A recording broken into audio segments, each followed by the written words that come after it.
Bueno, pues, ¿qué tal? Como les decía la doctora Diana, yo soy Antonio Chávez, R4 de aquí del instituto, y el día de hoy tengo el genuino gusto de presentarles el seminario de retos en la atención de usuarios de metanfetaminas. Primero que nada, quisiera empezar extendiendo un agradecimiento a la doctora porque realmente has tenido muchísima disponibilidad para ayudarme con este seminario, además de que yo personalmente lo solicité que me coordinara. Entonces, bueno, muchísimas gracias. La verdad me apoyó muchísimo. También quisiera extender un agradecimiento al maestro Raúl Martín del Campo, que me facilitó muchísimo material para poder llevar a cabo esta presentación. Y al doctor Mario González, que también me pasó muchísimos artículos y mucho material importante para poder ensamblar esta presentación. Quisiera comentarles que el objetivo de este seminario es más que nada informar sobre el panorama, la información relevante y haciendo un énfasis en el tratamiento del trastorno por consumo de metanfetamina. Muy bien. Vamos a empezar por un poquito de historia. Importante recordar que previo a las metanfetaminas, las anfetaminas fueron sintetizadas en Alemania en 1887 por el químico Lazar Edelaunu, químico rumano, que además del aporte que hizo en la síntesis de las metanfetaminas, también fue la persona pionera que llevó a cabo otros métodos relevantes como el refinamiento del petróleo. Posteriormente, en 1893, el químico japonés Nagai Nagayoshi fue quien sintetizó por primera vez las metanfetaminas a partir de la efedrina. Ya posteriormente, más o menos en 1938, fue cuando se empezó el uso amplio de las metanfetaminas, sobre todo en la Segunda Guerra Mundial. Inclusive hay quien dice que la estrategia bélica que usaron los alemanes, llamada Blitzkrieg, no hubiera sido del todo posible sin el uso de las metanfetaminas, ya que consistía en movilizar tropas, sobre todo infantería de punto A a punto B, en periodos muy cortos de tiempo. Bueno, también se sabe de los efectos que tienen las metanfetaminas en el sueño, en la conducta agresiva. Entonces, en aquel entonces era una sustancia bastante útil y les ayudó bastante en su avance militar.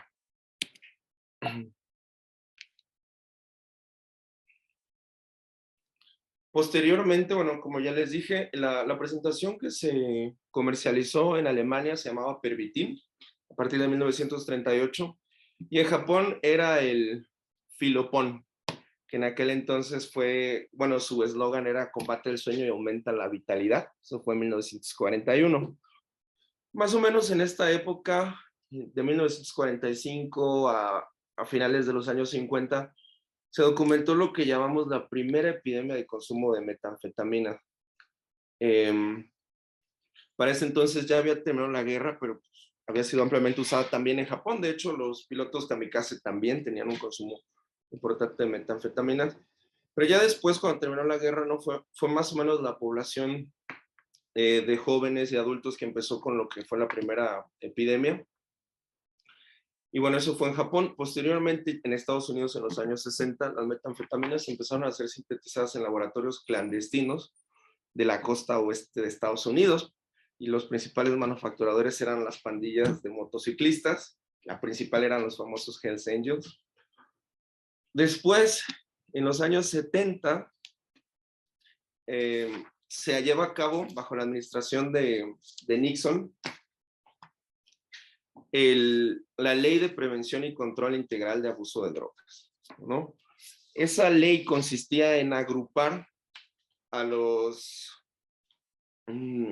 diferentes sustancias que se conocían en el grado de peligro o dependencia que podían causar, ¿no? Un dato muy curioso es que en aquel entonces las metanfetaminas estuvieron en el grupo 2. El grupo 1 era el más peligroso, el que menos aporte médico tenía o terapéutico, y el grupo 5 era el más inocuo, por así decirlo.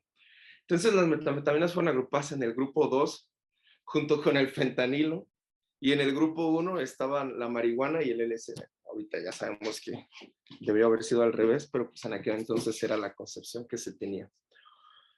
Luego, en los 80s, fue que entran los cárteles mexicanos y empiezan a sintetizar las metanfetaminas. Para ese entonces son los cárteles mexicanos y todavía las agrupaciones de motociclistas los que se encargan de la manufacturación de esta sustancia.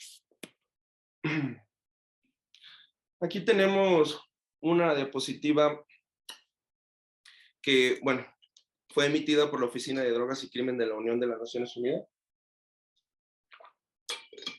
Podemos ver en todas las regiones del mundo cuáles son los estimulantes que más se utilizan.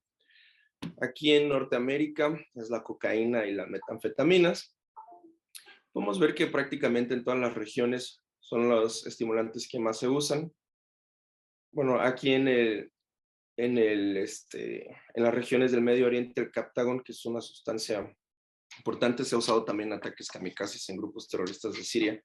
Es una anfetamina. Del lado derecho tenemos otro recuadro en donde están las cantidades de metanfetamina incautadas. Podemos ver que en Norteamérica estos incautamientos aumentaron hasta 10 veces en el periodo del 2007 al 2016, se estabilizaron en el 2017. La mayoría fueron en México y Estados Unidos.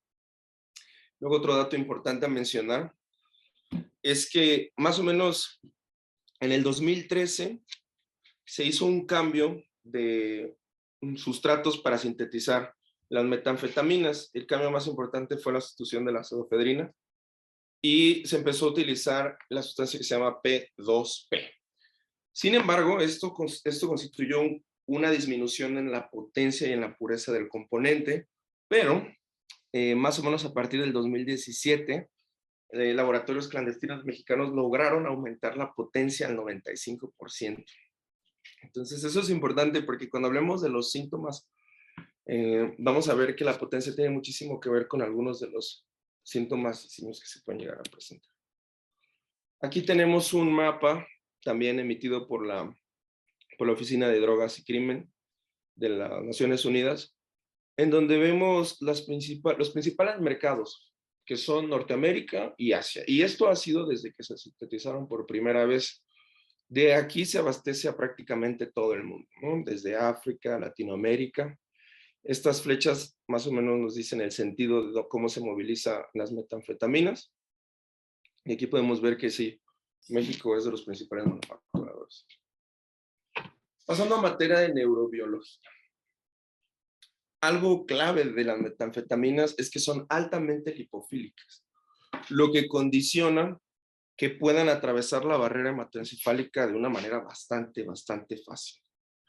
Una vez en el cerebro, son reconocidas como sustratos por los transportadores de dopamina, de serotonina, de noradrenalina, y es transportada al interior de la neurona. Ahí libera monoaminas en el sistema nervioso central y periférico. Al actuar, esto es clave, sobre el transportador vesicular de monoaminas 2, el famoso VMAT2. Aquí tenemos un esquema, vamos a ver otro más adelante, en donde podemos ver cómo funcionaría la neurona, el espacio presináptico, en la ausencia y en la presencia de las metanfetaminas.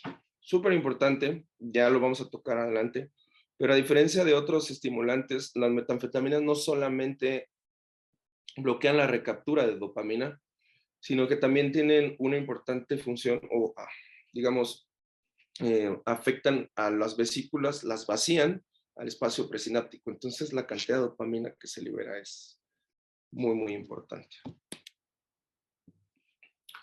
Aquí hay más o menos de manera recta qué es lo que pasa, se redistribuyen las catecolaminas de las vesículas sinápticas al citosol, se invierte el transporte de los neurotransmisores en la membrana plasmática, se bloquea la actividad de transportadores de monoamina, se disminuye la expresión de los transportadores de dopamina en la superficie celular, se inhibe la actividad de la monoaminoxidasa, donde trabajan los MAOs, los inhibidores de los MAOs, que es la enzima que cataliza la oxidación de las monoaminas, entonces están más tiempo presentes. Aumenta la actividad y expresión de la tirosina hidroxilasa, que es la enzima crítica para sintetizar la dopamina. Solo para poner en panorama lo que todas estas acciones significan, se dice que actividades que liberan dopamina como comer chocolate o tener relaciones sexuales, aumentan los niveles de dopamina a casi al doble, ¿no? Por ejemplo, el etanol lo hace del doble al triple, la nicotina los duplica los niveles basales de dopamina al doble más o menos, los opioides lo triplican o lo cuadruplican, las anfetaminas lo cuadruplican más o menos, pero las metanfetaminas lo multiplican por 10. Entonces, cuando hablamos de cómo afecta el circuito de recompensa, las metanfetaminas están muy por encima de la mayoría de las sustancias. Claro que hay otros mecanismos para causar dependencia y la prueba de estos son los opioides, pero o sea, en lo que concierne a dopamina, no hay ninguna sustancia que multiplique tantísimo los niveles de dopamina como las metanfetaminas. Aquí tenemos algunos de los mecanismos de neurotoxicidad, los cuales son muy importantes. Tenemos el estrés oxidativo, los mecanismos excitotóxicos. Estos son de particular importancia, ya los vamos a tocar más adelante porque tienen que ver con las nuevas propuestas de tratamiento. La neuroinflamación, los sistemas de proteasomas de ubiquitina, la disfunción mitocondrial, el estrés. Sí, perdón. ¿Sí me escuchan? Sí. Muy bien. Muy bien. El estrés del retículo endoplásmico, la desacetilización de microtúbulos, la disfunción del factor neurotrófico. ¿Eso qué significa? Este tipo de mecanismos de neurotoxicidad significa neurodegeneración, cambios morfológicos en la mitocondria, en las neuronas, daños en el ADN, de cadena simple, de cadena doble, secundarios de especies reactivas que pueden llegar a tener alteraciones a nivel cromosómico, neuroinflamación, esto hace una regulación positiva de las caspasas y las proteínas asociadas a la apoptosis, y sobre todo neurotoxicidad secundaria, secreción de interleucinas por la microglía, sobre todo la interleucina 1. Ok, les había comentado que íbamos a regresar a este esquema. Aquí tenemos una imagen que compara la presencia de las metanfetaminas con la cocaína.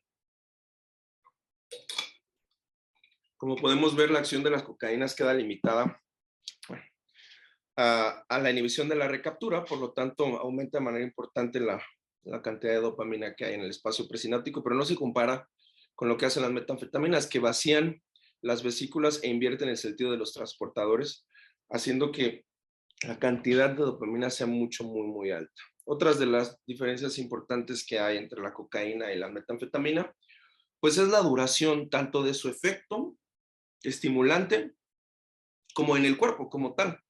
¿No? El 50% de la metanfetamina se elimina en 12 horas, mientras que esto pasa en 1 hora con la cocaína, ¿no? Además, los usos que en algún momento se le dieron también difieren. Las metanfetaminas en algún momento se propusieron para tratar el TDAH, la narcolepsia, la cocaína como anestésico.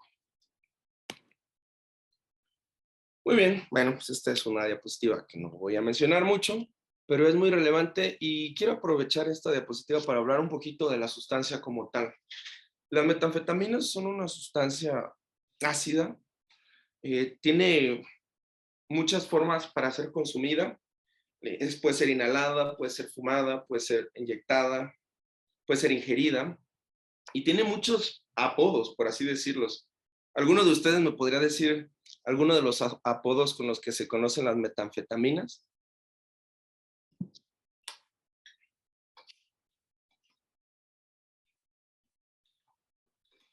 ¿No? Cristal, exacto. Yo creo que es de los más famosos. Crico. Cristal. Ajá, exacto. Aquí en México, yo he escuchado que le llaman mucho crico. También le llama cristal, vidrio, hielo. El speed.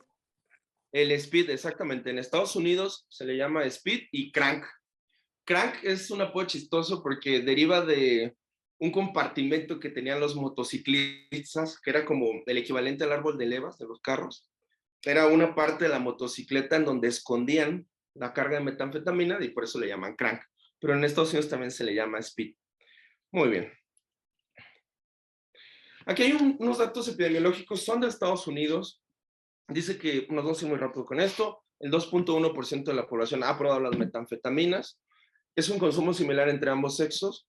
Y del periodo del 2015 al 2019, las personas afroamericanas multiplicaron por 10 su consumo, los caucásicos por 3 y los hispanos por 2. No sé si ya el consumo de los hispanos era muy alto, entonces no tuvo un cambio tan importante. ¿O será que simplemente la producimos y no la consumimos? No lo sé. Epidemiología de datos de México. Aquí tenemos que estos son datos emitidos por el Centro de Integración Juvenil, que hablan del primer semestre del 2005 y al segundo semestre del 2016. El consumo de las metanfetaminas presentó un aumento del 11%, y ese fue el segundo consumo que más se elevó después del cannabis. Consumo por estado, podemos ver que el consumo en una sola vez es del 2.7%, el consumo en el último año del 1.5%, el consumo en el último mes del 0.1%. Los estados que tienen un consumo acumulado más alto son Baja California, Sinaloa, Colima y Nayarit, y en el último año es Baja California Norte. Ahí.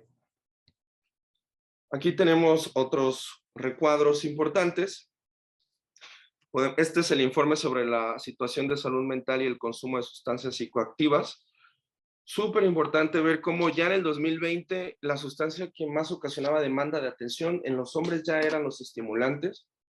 En las mujeres es el segundo lugar después del alcohol, y el combinado son los estimulantes. En este recuadro que tenemos acá podemos ver los colores divididos en uso, abuso y dependencia. La única sustancia que causa más dependencia son los opioides. Las metanfetaminas causan bastante, son el segundo lugar, y también un abuso muy, muy importante.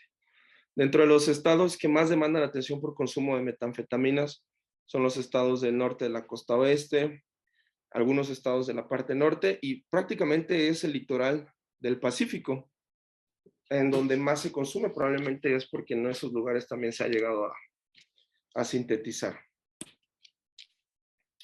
Las comorbilidades.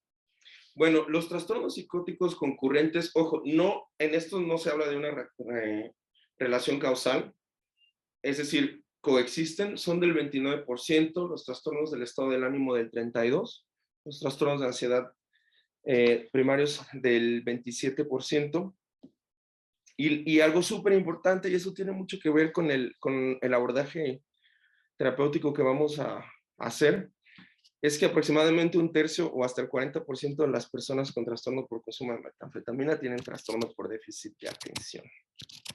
Muy relevante. Una encuesta en Estados Unidos dice que el porcentaje de personas que consumen heroína y metanfetamina aumentó del 9 al 44% del 2015 al 2019. Esto también es importante porque cuando hablemos de las causas de muerte vamos a ver que la contaminación es algo muy importante, y el uso concomitante de las dos sustancias tiene un efecto catastrófico en la salud de los usuarios. De las manifestaciones clínicas, como lo pueden ver aquí, ya las conocemos. Por la naturaleza de las sustancias, es un estimulante muy importante. Es aumento de la energía, disminución de la necesidad de sueño, euforia, aumento de la sexualidad. Realmente, si ven estos síntomas, hasta pareciera que podría ser una manía. Por eso hay que preguntar de manera bastante directa si existen consumos concomitantes, y pues para descartar que estemos ante un cuadro de esto, ¿no? Este tipo de cuadros tienden a ser muy agresivos, las personas llegan muy agitadas, y eso puede ser un dato que nos ayude a orientarnos hacia ese diagnóstico, ¿no? Aquí puse esta imagen de lo que llaman meth mouth. Esta fue la imagen menos desagradable que encontré. La meth mouth es el resultado de varios componentes. En primera instancia, la presencia ácida de las metanfetaminas tiene una repercusión en los dientes y en las encías. La resequedad de boca, la falta de saliva, se habla que es una de las principales causas, el bruxismo, y también hay un craving muy peculiar por carbohidratos. Entonces estas personas de por sí comen muy poco, y cuando comen son puros carbohidratos. Entonces esto promueve la proliferación de varias bacterias. Se crea este fenómeno que se llama meth mouth.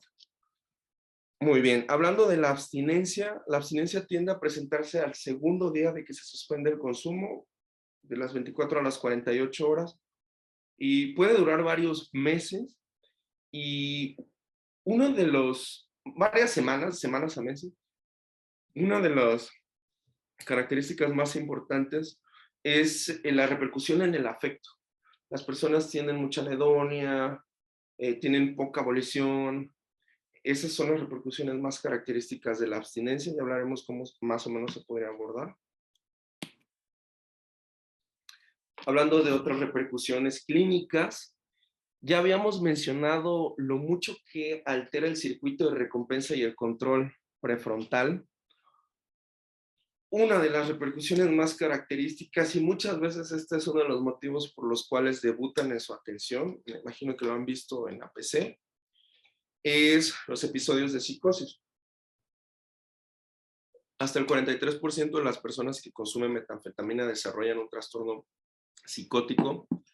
Los síntomas suelen ser delirios de daño y referencia, alucinaciones auditivas, visuales y táctiles. Estos síntomas pueden durar bastante tiempo, por lo cual hay guías que dicen que si se van a tratar con antipsicóticos, sí tendría que ser por un tiempo relativamente prolongado. Hay quien lo usa hasta 6 meses. Y dentro de los factores de riesgo que existen para desarrollar una psicosis por consumo de metanfetamina son la frecuencia del consumo, la potencia de la sustancia, y aquí es donde los laboratorios mexicanos tienen mucha relevancia porque lograron aumentar la potencia, la edad de inicio del consumo, y se ha hablado que fumarla pone a las personas en más riesgo. A diferencia de otros trastornos psicóticos como la esquizofrenia, en este tipo de psicosis los síntomas negativos suelen ser menos comunes. Es como para tomarlo en cuenta. Muy bien, hablando del embarazo. Cuando hablamos del embarazo, podemos decir que hay un mayor riesgo para la pérdida de este.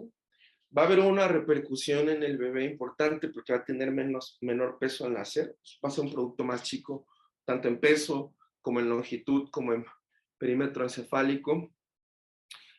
Esto es muy importante, no se tienen los datos como tal de la metanfetamina, pero la concentración de las anfetaminas en la leche son de 3 a 7 veces mayores que en el plasma materno. Entonces, por eso la OMS recomienda suspender la lactancia materna durante 24 a 48 horas después del consumo de anfetaminas o hasta que salgan pruebas negativas. Se cree que la concentración de metanfetaminas podría ser inclusive mayor.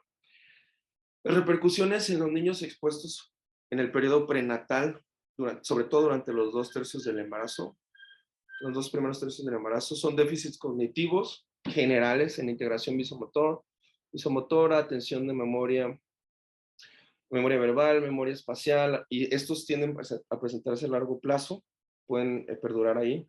Cambios estructurales, estructuras subcretales más pequeñas, esto hablando del putamen, el globo pálido y el hipocampo, son algunos de los efectos que pueden presentarse en las mujeres embarazadas. Y vaya que es una población que cada vez está utilizando más metanfetaminas, eso lo vemos en la práctica clínica. Cambios en la neuroimagen.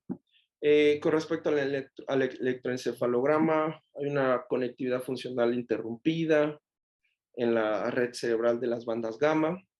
Hablando de la resonancia magnética, va a haber varios cambios, alteraciones de la materia gris en la corteza cingulada, límbica, paralímbica y prefrontal, hipertrofia de la sustancia blanca, cuerpos estados agrandados, pero quizás el cambio más característico es los volúmenes hipocampales más bajos. Aquí en este esquema que les pongo, podemos ver que tanto del lado izquierdo como del lado derecho, los volúmenes hipocampales son considerablemente más bajos que en los individuos que no consumen metanfetamina. Con respecto a la resonancia magnética funcional, en las pruebas que evalúan las funciones cognitivas, vamos a ver menos actividad en la corteza prefrontal, dorsolateral y la corteza ventromedial. En los procesos de información de empatía, va a haber menos actividad en la corteza orbitofrontal, los lóbulos temporales y el hipocampo. Y cuando se muestra a los individuos escenas visuales que representan miedo y amenaza, va a haber una disminución en la actividad de la ínsula, la corteza prefrontal dorsolateral, y una mayor actividad en la circunvolución fusiforme, el hipocampo, y la circunvolución hipocampal, la corteza cingulada. Hablando de la mortalidad, les había comentado que íbamos a platicar un poquito de esto. Las principales causas son cardiovasculares. Aquí podemos hablar de hipertensión maligna, arritmias, cardiopatías, eventos cerebrovasculares, los cuales se quintuplican para las personas que usan metanfetamina. Otra causa importante de muerte es la sobredosis, y muchas veces es porque las metanfetaminas suelen estar contaminadas por fentanilo. Entonces, esto es súper importante porque del 2014 al 2019 las muertes por sobredosis se incrementaron en un 180%. Y otra causa importante de muerte es el suicidio. En un estudio realizado en Estados Unidos con población australiana, se demostró que una quinta parte de los suicidios relacionados a de las muertes relacionadas a metanfetamina fueron por suicidios, y algo característico es que estos suicidios tendían a ser con un método violento, como arrojarse de alguna superficie alta o ahorcarse, que fue el método más utilizado. Bueno, ya vamos a hablar aquí un poquito del abordaje.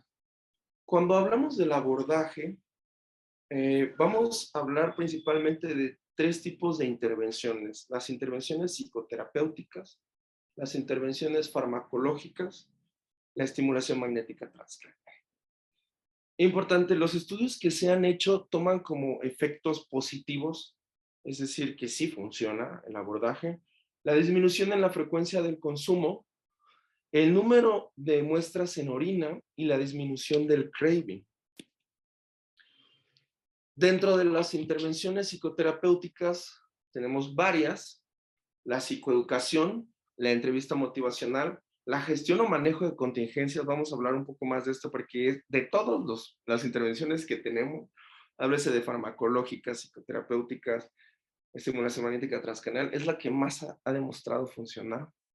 La terapia cognitivo-conductual, la terapia de aceptación y compromiso, el modelo Matrix y FAST, los enfoques de atención escalonada y enfoques basados en la comunidad. El modelo Matrix incluye prevención de recaídas, terapia familiar, terapia de grupos, educación, autoayuda, y son más o menos como varias intervenciones personalizadas según el individuo. Muy bien, el manejo de contingencias. Este es un estudio no tan nuevo, se llevó a cabo en el 2006. Fue publicado en el American Journal of Psychiatry, y en este estudio se hizo una intervención que consistía en lo siguiente: se dio tratamiento habitual a un grupo. Ya parece que ya apagaron su micrófono, es que se estaba escuchando ahí como un ruido medio extraño. Entonces eran 2 grupos, uno que tenía tratamiento habitual y otro que tenía tratamiento habitual más el manejo de contingencias. Y bueno, después de 12 semanas de tratamiento, se me dieron los resultados. Se vio que el manejo de contingencias presentó significativamente más muestras negativas en orina, y tuvieron una abstinencia mayor de 5 semanas versus 3 semanas en comparación con el grupo que tuvo el tratamiento habitual.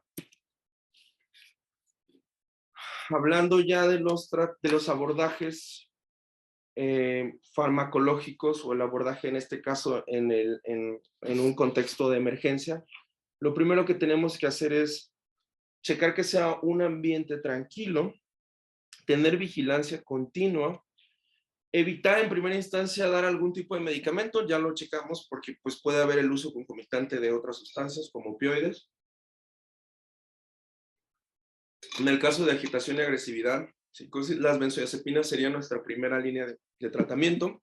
Si la agitación continúa y hay muchos síntomas psicóticos, podríamos utilizar antipsicóticos atípicos.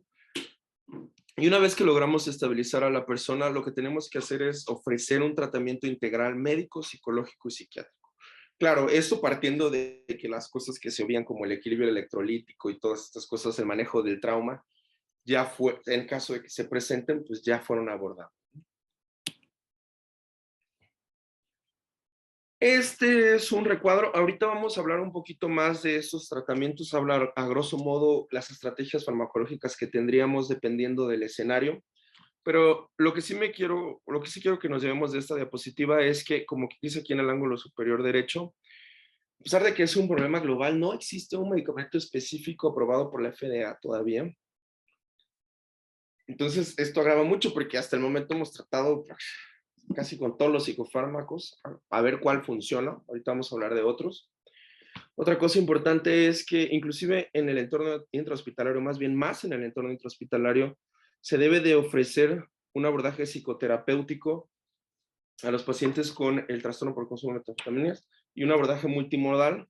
Y otra cosa que recomiendan, estas son las guías alemanas de tratamiento, es evitar los inhibidores de la recaptura de la serotonina, porque estos ponen a las personas en riesgo de un síndrome serotoninérgico u otros efectos secundarios adversos.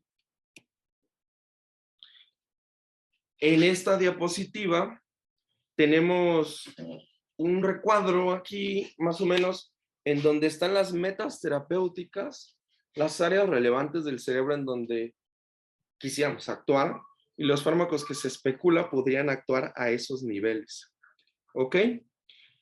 Entonces tenemos que para restaurar las funciones ejecutivas y el control sobre el consumo, quisiéramos actuar en las zonas de la corteza orbitofrontal, somatosensorial, la corteza singular anterior, la corteza prefrontal. Y aquí los medicamentos que se cree que podrían funcionar son los antagonistas de los receptores de neuroquinina, uno, la N-acetilcisteína, el modafinilo. Importantísimo, restaurar la recompensa natural e inhibir la recompensa por las sustancias. ¿Por qué es importante restaurar la recompensa natural? Y esto creo que se ilustra bastante bien con las prácticas de chemsex. No, a pesar de que las metanfetaminas no son la droga más usada en el chemsex, la mefedrona me parece, la combinación del sexo con las metanfetaminas pues crea niveles todavía más altos de dopamina, en donde el individuo, una vez que experimenta, y esto es solamente para ilustrar este comentario, un nivel de placer que es muy difícil que logre volver, un nivel de recompensa es muy difícil que logre volver a emular con otra práctica. Entonces, como quien dice, ya nada le sabe a nada, o sea, ya probó algo muy, muy bueno. Entonces, el sistema de recompensa natural está, o sea, muy alterado, ¿no? Y se cree que necesita la sustancia para poder sentir esa recompensa a la que ya se quiera acostumbrar, ¿no? Aquí intentaríamos actuar en el área ventral tegmental, en el núcleo accumbens. Los medicamentos igual son los inhibidores, los antagonistas de los receptores de neuroquinina, la lorcacerina, que es un tratamiento que se utiliza para tratar la obesidad, la oxitocina, la pregnolona, la gabapentina, topiramato, las vacunas, de las cuales vamos a hablar un poquito más adelante. Luego, otra meta terapéutica sería el síndrome de abstinencia al equilibrio de las respuestas del estrés. Quisiéramos actuar en la amígdala y el hipocampo. Y los tratamientos que se han propuesto son los antagonistas de los receptores kappa opioide, la lofexidina, que es un agonista alfa 2 que se usa para la hipertensión, y la N-acetilcisteína. Aquí es un resumen del recuadro que vimos hace un momento. Cuando hablamos de terapias farmacológicas, apelamos a tres grupos farmacológicos. Son los estimulantes, para la terapia de reemplazo de estimulantes, los antidepresivos, algunos antagonistas opioides. Entonces, para los trastornos del sueño podemos usar antidepresivos o antipsicóticos con efecto sedante. Para el craving, la N-acetilcisteína se ha demostrado que puede ayudar en dosis que van desde 600 hasta 1200 miligramos día.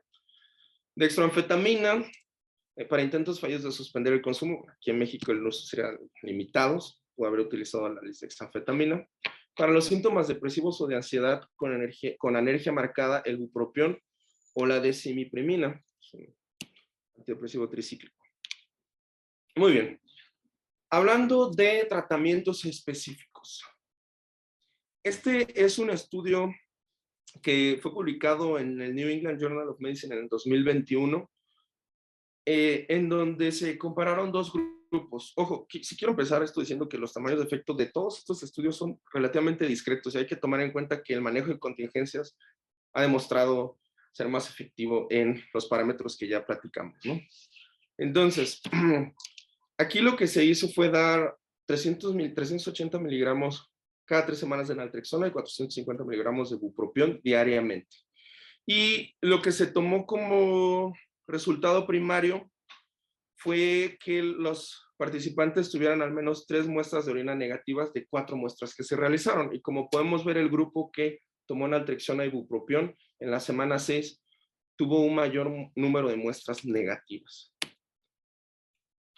Hablando de otra estrategia terapéutica que se ha implementado, tenemos la mirtazapina. Este es un estudio que se llevó a cabo se publicó en JAMA Psychiatry en el 2020. Es un estudio en donde los participantes fueron 5 mujeres transgénero y 11 hombres cisgénero que tienen sexo con hombres. Y se hicieron 3 evaluaciones, a la semana 12, a la semana 24, a la semana 36. Y bueno, después de las evaluaciones, la dosis de mirtazapina fueron 30 miligramos día. Se vio que hubo una reducción, como podemos ver aquí en las pruebas positivas de orina. También hubo un pequeño impacto en los síntomas depresivos y la severidad del insomnio disminuyó. El metilfenidato. Entonces, este estudio fue publicado en el Daru Journal of Pharmaceutica en el 2015 por la Universidad de Teherán.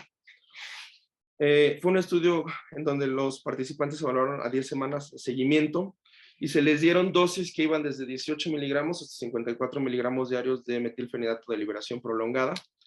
Y podemos ver que también hubo menos pruebas positivas de orina, sobre todo en la semana 10. Hubo menos craving y menos síntomas depresivos. Ojo, en este particular estudio no se hizo un screening por la comorbilidad del trastorno por déficit de atención. Se especula que si se hace un screening propositivo, el impacto podría ser un poquito mayor. Muy bien, la estimulación magnética transcraneal. Ok. Con respecto a la estimulación magnética transcraneal, tenemos aquí estos 3 estudios.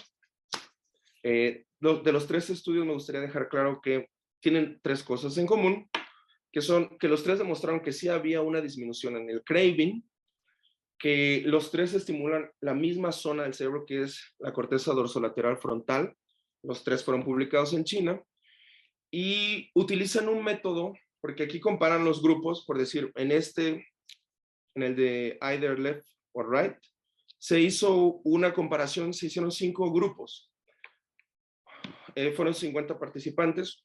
Un grupo tenía estimulación magnética transcraneal con una frecuencia de 10 Hz del lado izquierdo, otro con 10 Hz del lado derecho, otro con 1 Hz del lado izquierdo, otro con 1 Hz del lado derecho, y otro recibió lo que le llaman sham. Sham es como lo que pretende ser el placebo, que es como un proceso en donde ponen los electrodos y todo eso, pero realmente no se estimula a la corteza. Entonces, ese fue un estudio. Aquí lo importante es que se concluyó que no había diferencias. Los 4 que recibieron algún tipo de estimulación magnética transcraneal sí tuvieron un efecto de reducción del craving, a diferencia del grupo sham, en donde también hubo un efecto, pero mucho más modesto. Luego tenemos este otro estudio que fue publicado en JAMA Psychiatry en el 2018, en donde se evaluaron a 50 hombres que igual fueron 10, esto fue una frecuencia de 10 Hz, y después de, me parece, 20 sesiones, hubo una disminución en los síntomas depresivos, una disminución en el craving y una mejoría discreta del sueño. Aquí tenemos este otro estudio muy relevante porque este estudio fue hecho en mujeres, los demás habían sido hechos en hombres, en donde se estudiaron a 90 mujeres. Aquí no fue versus sham, aquí fue tratamiento y rehabilitación usual versus la estimulación magnética transcraneal a 10 Hz por 20 sesiones, ¿no? A pesar de que los 3 concluyen que hay una mejor liberación de dopamina, una actividad cortical mejorada, redes corticales reorganizadas, cambios buenos, hay muchas preguntas, por decir, no sabemos si realmente se necesita una frecuencia de 10 o si tienen que ser 20 sesiones o cuántas sesiones. Entonces, pues, pareciera que es un abordaje prometedor, pero todavía hay muchas cosas que concluir. Finalmente, quisiera hablarle de otros estudios que están como en las primeras etapas. Primero tenemos lo que se ha propuesto con la ketamina. Sabemos que la ketamina se ha utilizado para el trastorno por consumo de tabaco y la depresión. Y muy importante, lo que hace la ketamina es precisamente evitar este mecanismo de neurotoxicidad que les decía, que se llama excitotoxicidad. ¿Ok? Se dice que el glutamato estimula tanto los receptores que causa un daño a la neurona. Entonces la ketamina modula esto de alguna manera, ¿no? Ya se han llevado a cabo estudios con cocaína.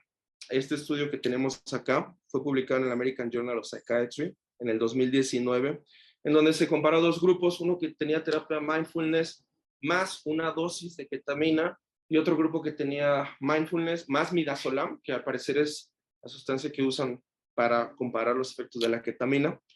Y bueno, se concluyó que el esquema con ketamina ayudó a disminuir la abstinencia, disminuir la ansiedad y reducir el riesgo de recaída.